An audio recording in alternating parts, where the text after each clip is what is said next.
Over to you, Dr. Soumik Goswami, please, for your session. Tackling the triune of hypoglycemia, variability with the Gen 2 basal insulin.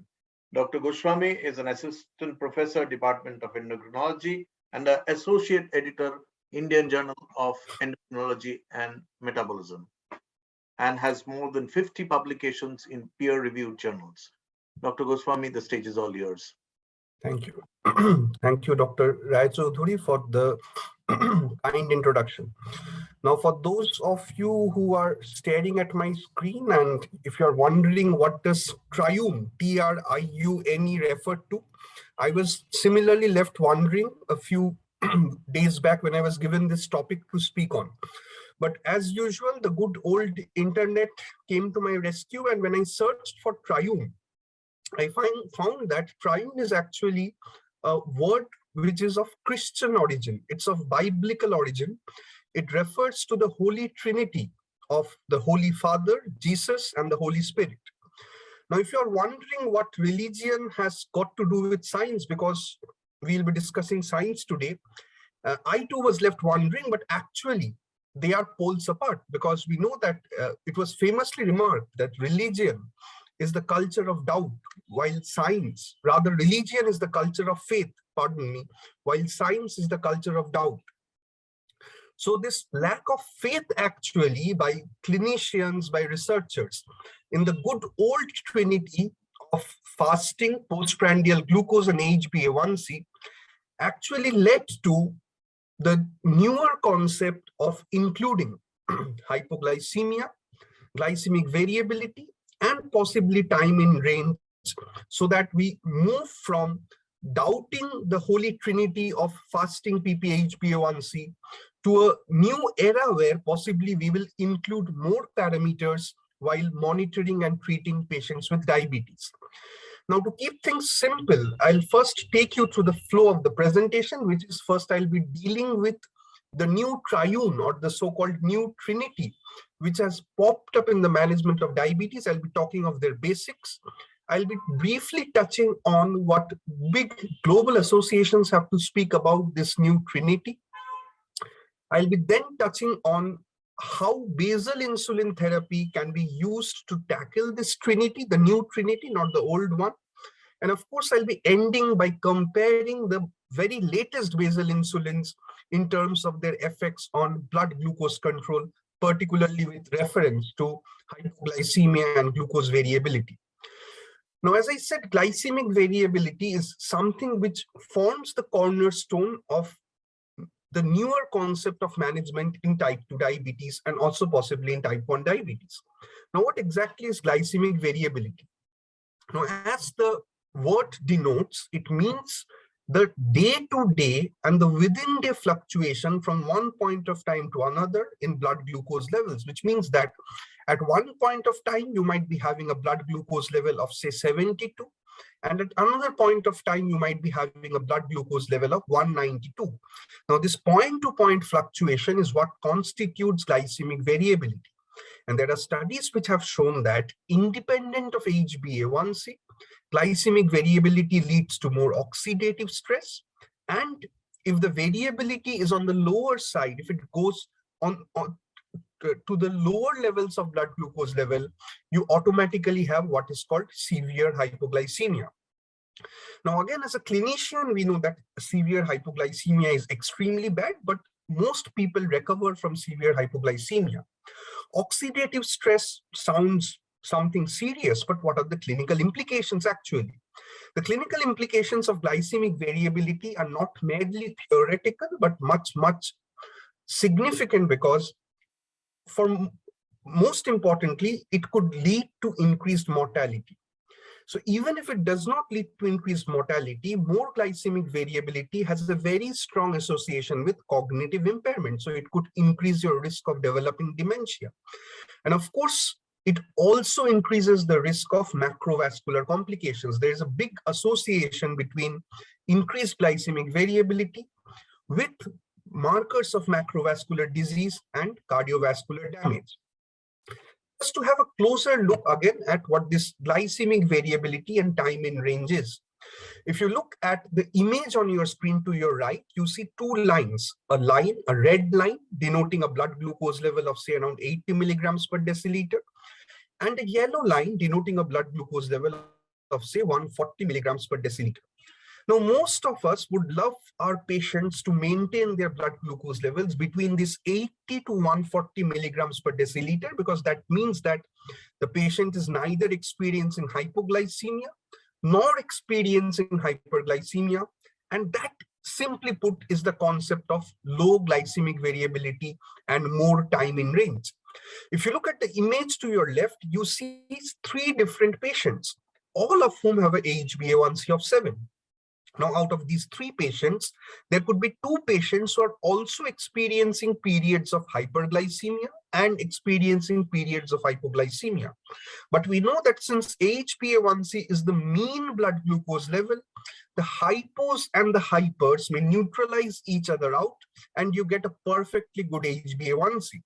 But the same individual might actually be experiencing bouts of hypoglycemia and might be having periods of postprandial hyperglycemia unknowingly, because when we do the HbA1c, merely get the average without looking at the peaks and the troughs. So to sort of get over this problem of merely looking at the HbA1c, a big expert committee was constituted. And this big expert committee, they gave their reports in 2019, which were published in Diabetes Care. And this committee, by the way, included experts, nearly 40 different experts from 20 different countries across the globe, who looked at all the available evidence and said that if you maintain a good time in range, and if you have diabetes with good time in range, the chances of developing complications go down, your quality of life improves, and the chance of developing hypoglycemia goes down. So what were their recommendations? They recommended that to do a time in range, or to get the time in range value, you needed to do a continuous glucose monitoring, or preferably an ambulatory glucose profile, which had 14 days worth of continuous glucose monitoring values. If you looked at the entire value, and more than 70% of them were within a range of 70 to 180 milligrams per deciliter, you were actually doing well. They also said that the time below range, that is less than 70 milligrams per deciliter, should be less than 5% of the total time during a day, and the lower the better. If it was 0, it was the best that could happen. The time above range, again, should not be more than 30% of all the values. Again, the lower the better. Simply put, it means that if most individuals spend most of their time within the 70 to 180 milligram per deciliter bracket, it means that they will have low glycemic variability, they will have a good HbA1c level, and naturally, a marriage of good HbA1c and good glycemic variability reflected by a good time in range would possibly translate into a lower risk of complications. Now, we have been speaking of time in range over the last few minutes, but does it actually correlate with complications? If we look at the studies which have been published over the last decade or so, including studies which looked back at the DCCT trial again, it was found that a 10% derangement in the time in range, which means that as the time in range reduces by 10%, your risk of developing a variety of microvascular complications goes up significantly by anywhere between 25 to 64%. Now, what about macrovascular complications?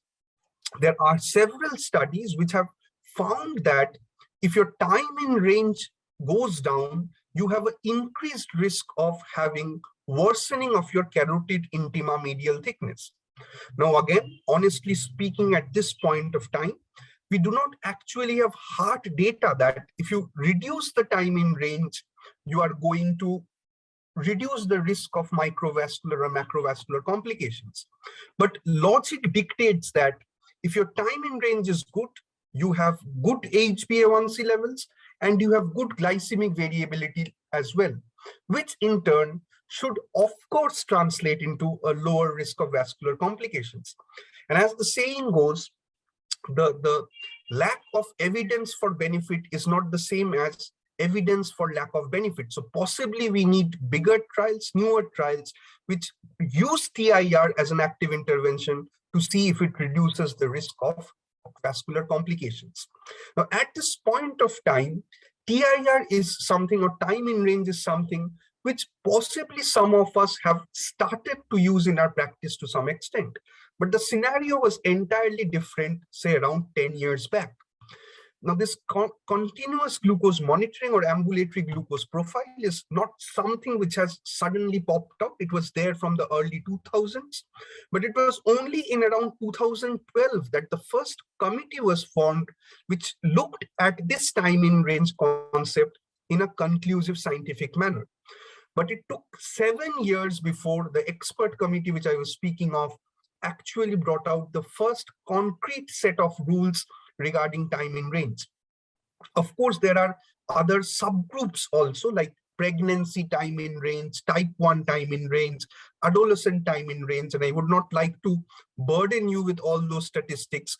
But simply put, the 2009 committee told us that if you maintained more than 70% time in range with less than 5% time below range, you were doing good enough to keep your patients healthy. Gradually, the big bodies, the ADA and the AAC, also started adopting this time in range concept. And if you go through their recent guidelines, they have included this concept in their guidelines as a tool, as a supplement to HbA1c, not replacing HbA1c, to improve your quality of life, to reduce the risk of hypoglycemia, and in certain subsets, improve glucose control. Now, having spoken about time in range, it's easier said than done. In our country, we have around 7.5 crore individuals with diagnosed diabetes. Leave aside those with undiagnosed diabetes. Doing a HbA1c itself is a challenge. Doing a time in range using an ambulatory glucose profile or a continuous glucose monitor would be almost impossible in the vast majority of our patients whom we see in our day-to-day practice. So how to deal with this time to range in range issue? An easier or more practical way of doing it is that you could do the monitoring once in a while in a certain patient, but for majority of your patients, it would be better to use drugs which actually have been shown to improve the time in range by reducing glycemic variability and improving HbA1c. Now, talking of these drugs, with the oral drugs, we have a lot of evidence with the DPP4 inhibitors, with the alpha glucosidase inhibitors, that they help improve, reduce glycemic variability and help improve the time in range. But today, we'll be talking about insulins, and we'll be specifically talking about whether a basal insulin can help reduce the risk of hypoglycemia and improve the time in range. Basal insulin, because if you go across the guidelines, the ADA guideline or the AACA guideline, as of now, they say that if you are not controlled with oral anti-diabetic medications, the first insulin that you add is a basal insulin. Now, when we add a basal insulin, we know that the fasting plasma glucose is definitely going to come down. But what we also should recognize is that as the fasting plasma glucose comes down, the postprandial peaks start coming down as well, because the baseline has come down. As the postprandial peaks start coming down along with the fasting plasma glucose to some extent, they reduce the glycemic variability. Now, speaking of the other part of glycemic variability, hypoglycemia and insulin, these two more or less seem to be synonymous. So how can you use a basal insulin with a lower risk of hypoglycemia to reduce glycemic variability or reduce the time below range? Again, we have data that when you are using a U100 glargine, you have a much lower risk of hypoglycemia compared to a NPH insulin. But we have gone beyond U100 glargine today, because we have modern insulins like U300 glargine and insulin degludec, which carry an even lower risk of hypoglycemia than U100 glargine. Now, when I spoke about initiating an insulin, the first insulin being a basal insulin across these guidelines, you could argue, why not begin with a premixed insulin or begin with a co-formulation like IDEC aspart. Now, if you look at studies which have initiated insulin in insulin naive patients, they have shown that if you keep the oral drugs intact and initiate a long-acting basal insulin, you get similar glucose control compared to shifting the patient to twice daily premixed or once daily co-formulation. However, the risk of hypoglycemia when you're using a single basal insulin is much lower compared to initiating with a premixed insulin or initiating with a co-formulation. Initiating with basal insulin makes sense because you have a lower risk of hypoglycemia. And hypoglycemia, of course, is the biggest barrier in intensification of therapy in patients with diabetes. And we know today that severe hypoglycemia is an independent risk factor for cardiovascular disease and mortality. Hypoglycemia also carries some practical connotations. We know that initiating insulin is difficult. It's almost like climbing a mountain. You have to overcome a number of barriers and inertia. If initiating insulin is difficult, the next difficulty we often face is that patients stop insulin all of a sudden or reduce their dose drastically all of a sudden. And this is primarily because when you have initiated insulin and start up titrating insulin, patients experience hypoglycemia. So the aim of putting a patient on insulin is to get good glucose control. And unless your patient stays on insulin, remains compliant on insulin, your entire effort goes down the drain. So naturally, you would love initiating with an insulin which has a lower risk of hypoglycemia to begin with and a lower risk of hypoglycemia throughout. And if we look at the evolution of basal insulin over time, over the last 60 to 70 years, as we have newer basal insulins, it is not that they have greater efficacy when compared to the older basal insulins, but they definitely carry a lower risk of hypoglycemia compared to the older basal insulins. The two very latest basal insulins that we have today are insulin degludec and U300 glargine. And over the next 5 to 7 minutes, I'll be discussing the head-to-head studies between these two molecules.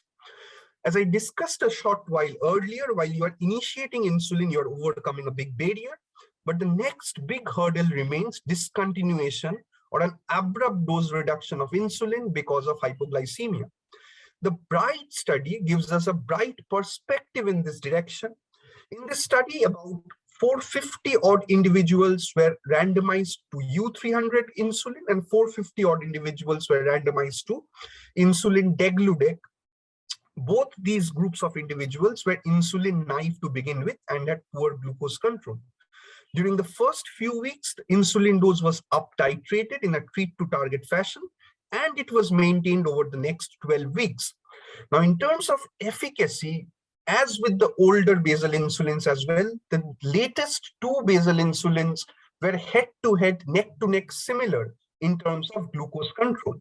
However, there was a difference in terms of the overall number of patients who experienced hypoglycemia and the number of episodes of hypoglycemia, with both these conditions being lower in the patients who were given U300 glargine compared to the patients who were initiated with degludec during the first 12 weeks where you had an up titration of insulin.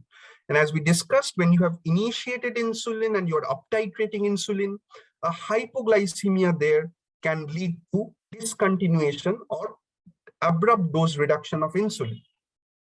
It was not only overall hypoglycemia, but also nocturnal hypoglycemia.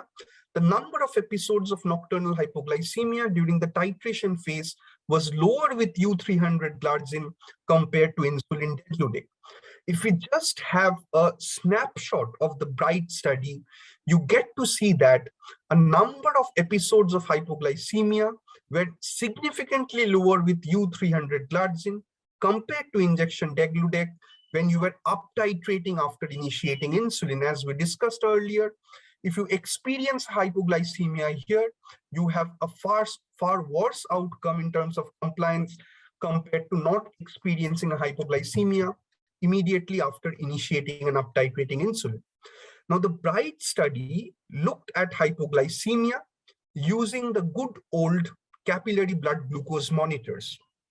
However, as we discussed, we have now moved to a new age of time in range. We have now moved to a new age where we can look at the blood glucose levels every 15 minutes or every 13 minutes using continuous glucose meters. And there are at least 3 different studies which have tried to more intricately examine the differences between U300 glargine and insulin degludec using continuous glucose monitoring. This was a study from Osaka in Japan, which took 30 patients with type 2 diabetes. All of them were given U300 glargine first, 5 days of continuous glucose monitoring done. They were then shifted to the same dose of insulin degludec, again 5 days of continuous glucose monitoring done. It was found that, again, in terms of time in range, they were more or less similar. However, in terms of time below range, in terms of hypoglycemia, the insulin degludec group was doing worse compared to the U300 glargine group. Simply put, it meant that if you looked at blood glucose levels more closely, instead of simply doing a capillary blood glucose monitoring, if you did it using a continuous glucose monitor, your risk of anytime hypoglycemia, nocturnal hypoglycemia, severe hypoglycemia was significantly lower with U300 glargine compared to insulin degludec. And as we discussed earlier, hypoglycemia remains the primary barrier for intensification of glycemic control, and severe hypoglycemia, of course, is directly related to adverse cardiovascular events and increased mortality. Another study, somewhat similar, it came from Japan, from Hiroshima in Japan. 12 patients were put on U300 glargine, 12 patients were put on insulin degludec. This time they used a flash glucose monitoring, 14 days data. The last 7 days data was looked into. Here again, the overall glucose control was similar in terms of the time in range being similar. However, nocturnal hypoglycemia in this second study was significantly lower with U300 glargine compared to insulin degludec. So 2 different studies, both from Japan, slightly different methodology. Both of them found lower hypoglycemia when you did a continuous glucose monitoring with the use of insulin U300 glargine compared to the use of insulin degludec. A third study, this time a real world study, not a randomized controlled trial or not a trial done in a research setting. Here patients were taken who had type 1 diabetes. Now we know that type 1 diabetes is a somewhat different population because there's almost no baseline insulin to begin with. So you get to see the effect of these insulins more closely. About 104 patients were switched from an older basal insulin to U300 glargine, and 95 patients were switched from an older basal insulin to insulin degludec. It was found that overall glucose control, the overall risk of hypoglycemia was similar between U300 glargine and insulin degludec in type 1 diabetes patients. However, the nocturnal time in range was better with U300 glargine compared to insulin degludec, which was driven not by a decrease in hypoglycemia, but rather by a reduction in the time above range here. So in type 1 diabetes, the data suggests that you actually might get somewhat better glucose control over a period of time with the use of U300 glargine. We have a bigger study coming up, including more patients, including data collection for 20 days worth of continuous glucose monitoring, but we'll discuss this study later when the results are finally out. As of now, to sum up what we know about this newer trinity of glycemic variability, time in range of hypoglycemia, we know that glycemic variability is strongly associated with macrovascular as well as microvascular events. We know that time in range is strongly associated with microvascular complications and has strong correlations with cardiovascular surrogates. Time in range, if you look at it from a scientific point of view, is a marriage of good HbA1c and good glycemic variability. So if you take care of time in range, you have a good HbA1c level and a low glycemic variability as well. As of now, as I said, we do not have studies which have shown a decrease in time in range translates into improvement of vascular complications, but logic dictates that a good time in range would be possibly the holy grail of good glucose management with the data that we have now. When it comes to improving time in range, doing a time in range in all of our patients with diabetes is something which is impossible because of logistic reasons. It is easier to use a drug which is known to improve time in range. When you have to initiate an insulin, it's a basal insulin which should be initiated as per guidelines and as per available evidence. Amongst the basal insulin, the newer basal insulins, insulin degludec and U300 glargine, carry a lower risk of hypoglycemia compared to the older basal insulins. If you compare these two head to head, the BRIGHT study showed that during the initial up titration phase, you have a lower risk of hypoglycemia with U300 glargine compared to degludec. And a closer look at glucose levels using continuous glucose monitoring data has more or less, I think, now shown with good conclusiveness that U300 glargine carries a significantly lower risk of overall and nocturnal hypoglycemia compared to insulin degludec in patients with type 2 diabetes. So I began with the saying that religion is a culture of doubt, while science is a culture of faith. As scientists, we should learn to doubt, we should learn to question what is convention to help our patients stay better. But as of now, I think it's beyond doubt that possibly the best basal insulin that we have to improve time in range in our patients with diabetes is U300 glargine if we look at the overall evidence. Thank you, and I'll take up any questions if they are there to be dealt with.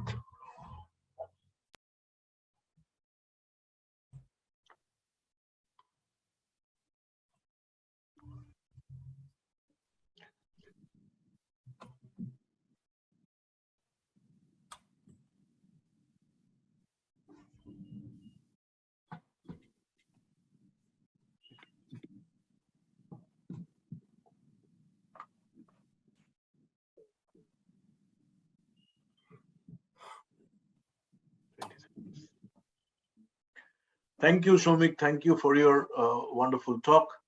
There are just a couple of questions, quick questions. Number one, what do we do to sulfonylurea when you are starting on a basal insulin? Do you reduce the dose? Do you continue? It's a very important question. I think you keep the sulfonylurea on when you are starting a basal insulin, because there are many people who say I've started a basal insulin and the glucose levels have gone awry.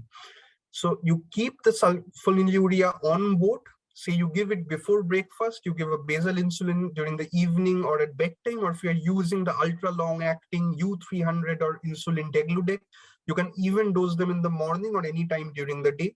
You keep the sulfonylurea on only when you have to intensify to a say basal plus regime or a basal bolus regime or a premixed twice daily regime. You then take the sulfonylurea off.